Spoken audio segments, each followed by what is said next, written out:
लोकसभा चुनाव 2024 में 3 चरणों के मतदान संपन्न हो गए हैं। वहीं बीजेपी और विपक्ष के बीच बयानबाजी का दौर जारी है। इसी क्रम में बुधवार को भारतीय जनता पार्टी ने सपा और इंडिया गठबंधन पर निशाना साधते हुए कहा कि 3 चरणों के मतदान के बाद क्लियर हो गया है कि देश में मोदी जी की प्रचंड बहुमत की सरकार बन रही है और बीजेपी को समाज के हर वर्ग का समर्थन मिला है। राज्यसभा सांसद ब्रजलाल ने कहा कि अभी चुनाव के बीच कोई प्रदेश अध्यक्ष बदल रहा है तो कोई कोऑर्डिनेटर बदल रहा है।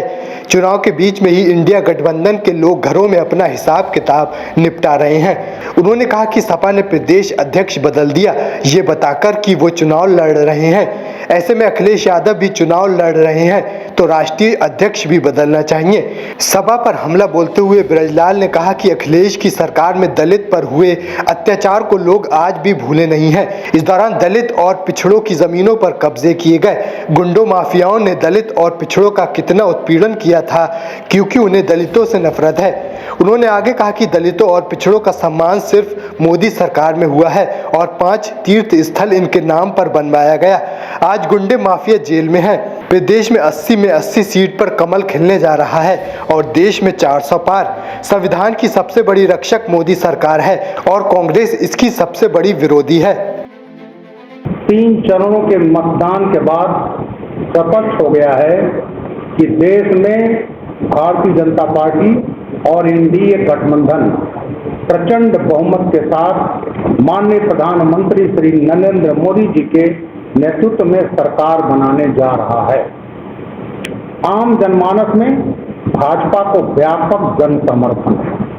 इसीलिए विपक्षी गठबंधन के नेता हताश और निराश हैं और अनर्गल प्रलाप कर रहे हैं। भाजपा को समाज के सभी वर्गों का समर्थन मिल रहा है। इससे विपक्षी भी हताश और निराश हैं। उन्हें हर तरफ बुरी तरह अपनी पराजय दिख रही है। हाल यह है कि कोई प्रदेश अध्यक्ष बदल रहा है तो कोई कोऑर्डिनेटर। सुना है सपा के प्रदेश अध्यक्ष भी चुनाव केवल इसलिए प्रदेश अध्यक्ष बदल दिए कि वे चुनाव लड़ रहे थे। इस लिहाज से तो राष्ट्रीय अध्यक्ष जी को भी बदल दिया जाना चाहिए था क्योंकि वो भी चुनाव लड़ रहे हैं। इंडी गठबंधन के नेता चुनाव में ही आपसी हिसाब किताब निपटा रहे। सपा मुखिया के घर की अंतरकलह किसी से छिपी नहीं। इंडी अलायंस के नेताओं ने पहले चुनाव को मजहबी रंग दिया। अब वे जाति और रंग के आधार पर समाज को बांटने का काम कर रहे हैं। साईं प्रसोदा जी ने कहा भारतीयों को कई रंग में बदल दिया। जनता इनके मंसूबों को कभी सफल नहीं होने देगी। सपा प्रमुख को दलित याद आ रहे हैं जबकि उनके गठबंधन के नेता ओवैसी और दलितों के आरक्षण में कटौती कर मुस्लिमों को आरक्षण देने की परोकारी कर रहे हैं। लालू प्रसाद यादव जी ने तो इनके समर्थन में बयान दिया है। कांग्रेस ने कर्नाटक में क्या किया किसी से छिपा नहीं है।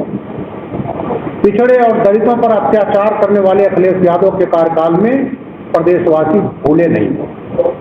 2014 में तो खुद अनुसूचित जाति आयोग ने ही सपा सरकार को फटकार लगाई थी। 14,000 करोड़ को दूसरे कामों में खर्च कर दिया।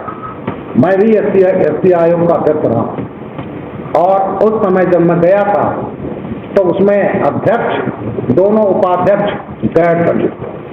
17 मेंबर में से केवल 5 दलित थे, बाकी गैर दलित। तो अखिलेश यादव जी ने एसटी आयोग जो वार्ड का होता है दलितों का उसको गैर दलित आयोग बना दिया। 2014 में ही बड़ी संख्या में दलित उत्पीड़न के मुकदमे कोर्ट के आदेश पर लिखे गए। सपा सरकार ने मतलब पुलिस थानों में ही दलितों ने अत्याचार किए।